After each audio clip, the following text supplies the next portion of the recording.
Обалай, кешкі тамақта Аяжан өзі үйіндегідей биік столда емес, дөңгелек аласа столда отырып ішті. Ыңғайлы болу үшін атасы оның астына кішкентай аласа орындық қойып берді. Алыстан келген сыйлық қонағымызсың, есік төрімізді бірінші рет көріп отырсың, сенің жолың үлкен, деп Меруерт апай оны төрдің қақ төбесіне отырғызды. Же ғой, іше ғой, деп барлығы да Аяжанға бәйек болып жатыр. Әр тағамнан бір шұқып Аяжан лезде-ақ тойып қалды. Тамақтан соң Аяжанның кітап оқығысы келді. Нұрдәулеттен: "Жақсы кітаптарың бар ма?" деп сұрады. "Бар еді, тозып қалды." "Кәне көрсетші." Нұрдәулет Аяжанды төрге бастап жүрді. Май жаққан добалдай нанын қолына ұстап, олардың соңынан Зәуре де қалар емес. "Сен тамағыңды әуелі жеп бол, содан соң орныңнан бірақ тұр", деп Аяжан оған ақыл айтып жатыр. "Әне көрдің бе, әпкең дұрыс айтады, тамақтанып болып дастарханнан бірақ тұру керек. Өнегелі бала сөйтеді", деп Сарекең Аяжанның айтқанын мығымдай түсті. Зәуре аш қалуға бар, ал Аяжан мен Нұрдәулеттен қалуға жоқ еді. "Жеп болдың", деп ол қолындағы шала желінген нанын дастарханға тастай берді. "Бұның да жақсы емес. Тістегеннен кейін жеп тауыз. Сенің сілемейіңді кім жейді? Итке тастай ма?" деді Аяжан. Қылығының тетірлеу болғанын түсінген Зәуре: "Өзім-ақ жеймін", деп тізерлеп отыра қалды да нанын қарпып асап жей бастады. Нұрдәулеттің кітап қағаздары қоңыр тумбочканың ішінде болатын. Қақпағын ашып кеп жібергенде бірнеше кітап журнал омаждалып шашылып түсті. Журналдар балдырған журнал еді. Кейбіреуінің тысы жыртылған, кейбірінің суреттері қайшымен кесіп алынған. Сау қалған беттерінің өзі шимай-шимай жазу. Қолдан салынған шатпарақ сурет. Сия тамған, май тамған, лас. Аяжан шошып кетті. "Мынаның бәрін кім бүлдірген? Кім жыртқан?" "Өзі", деп Зәуре сұқ қолымен Нұрдәулетті көрсетті. "Бір журналды ала сап, мынаны жыртқан сен болатынсың", деп Нұрдәулет Зәуреге жала жауып жатыр. Тумбочканың ішінде сықаған кітап қағаздарды Аяжан шетінен қопарып шығара бастады. Бірінің үстінде бірін нығырлап тыға беріпті. Мойдадыр Гайдардың, РВС, Кубальчикші, Әлімбетовтің "Менің ойыншығым", Маршактың "Аңқау тышқаншығы", бірінші классқа арналған қазақ тілі, ана тілі кітаптары, бәрі аралас. Бәрінің де түрлері алба-жұлба. Енді бірсыпыра кітаптар жүнін жұлған тауықтай тап-тақыр. Мұқаба деген атымен жоқ. Авторының кім екенін, қандай кітап екенін білу мүмкін емес. Да бір жалғыз парақ Степа ағайдан екен. Аяжан оны суреттерінен бірден таныды. Енді бір кітаптардың басы бар да аяғы жоқ. Тағы біреулердің аяғы бар да басы жоқ. Кітаптармен араласып басқа да дүниелер шығып жатыр. Резеңке қоян, қаңылтыр ысқырық, ләңгі, бірнеше асық шықты. Мәмпәсиден босаған әп-әдемі дөңгелек қызыл ала сауыт саңғыр етіп еденге домалап түсіп еді. "Менікі", деп Зәуре әлгіні бас салды. "Сенікі емей-ақ өзімдікі", Нұрдәулет таласа кетті. Сауытты күшпен тартып алмақшы болып жатыр. Аяжан араша түсті. Зәуреге болысып жатыр. У-шуды естіп: "Не болды сендерге, не болды?" деп Меруерт апай кірді. Нұрдәулетті жұлқып Зәурені босаттырып жіберді. "Тоғалдай боп өзіңнен кіші баланы шырылдатуыңды қашан қоясың?" деп зекіп жатыр. Зәуре қаңылтыр сауытты шеңгелдеп ұстап ауыз үйге тайып барды. "Бәрібір тартып алам", деп Нұрдәулет оған зіл көрсетіп жатыр. Зәуреге Меруерт апай қамқоршы: "Тартып алып көр, мен саған не көрсетер екем." Тумбочканың ішіндегі кітап қағаз, дүниеліктер бір шөлеме болды. Небір асыл шығармалар жан ашитындай мүсәпір күйге түсіпті.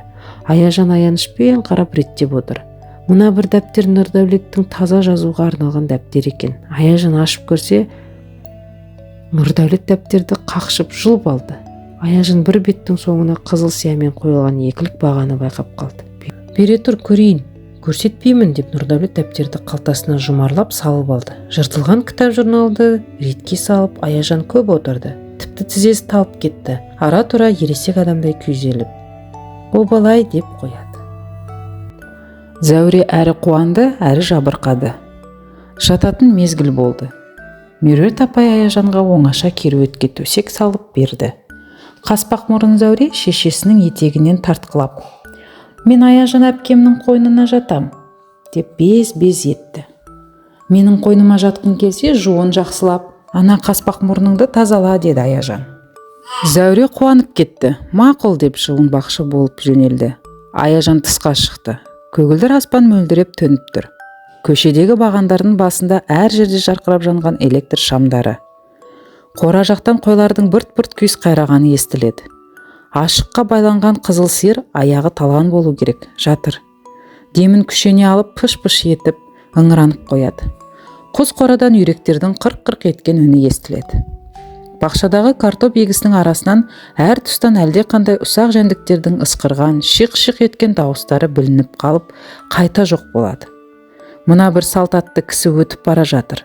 Екі жағына дөңкитіп шөп теңдеп алған. Өзі соның ортасында кеудесінен батып отыр. Астындағы аты аяқтарын сып-сып еткізіп тез басып барады.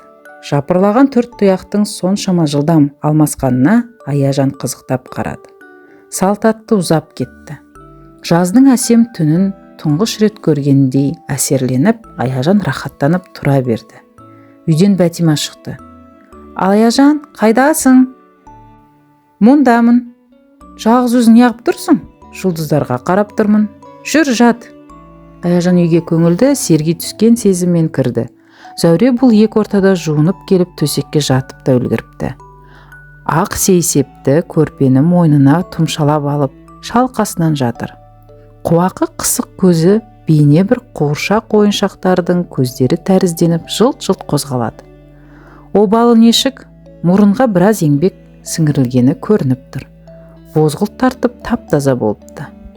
Жақсылап жуындың ба? Деді Аяжан. Иә. Аяғыңды жудың ба? Зәуреде үн жоқ. Аяжан бір гәптің бар екенін дереу сезді. Көрпені ашып жіберіп қарады. Сөйтсе Зәуренің сирақтары күндізгі сол салпақ-салпақ қалпында екен. Аппақ төсеніштің әр жеріне аяғының ізі де түсіп қалыпты. Мынауың не? Аяғыңды жумапсың ғой? Мен мұрнымды жудым. Мұрның жуылмасын, әуел мына аяқты жууың керек еді. Қарашы, тап-таза төсеніштің үстінен торай жүгіріп өткендей қылыпсың. Зәуреге орнынан тұрып, террасадағы қожығышқа қарай екінші рет баруға тура келді. Оның жүзінде Алматыдан келген қонақ әпкенің алдында ұялып, қымсыну да, Аяжанның қойнына жатам деп өзіне өзі мынадай машақат тілеп алған үшін қиналып жабырқау да бар еді. Ғажап түс. Аяжан түс көрді. Түсінде ол Сарыбай атасының үйінде біраз күн қонақ болып, енді қалаға қайтайын деген екен.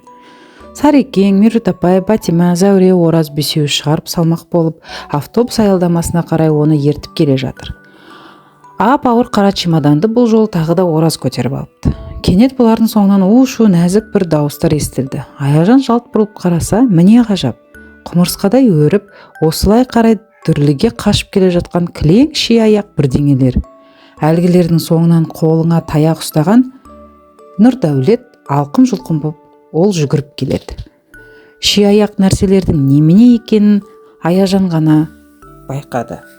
Кілең жыртық кітапшалар мен журналдар екен. Аяжан бірден таныды. Қоңыр тумбочканың ішіндегі Нұрдәулеттің кітап журналдары.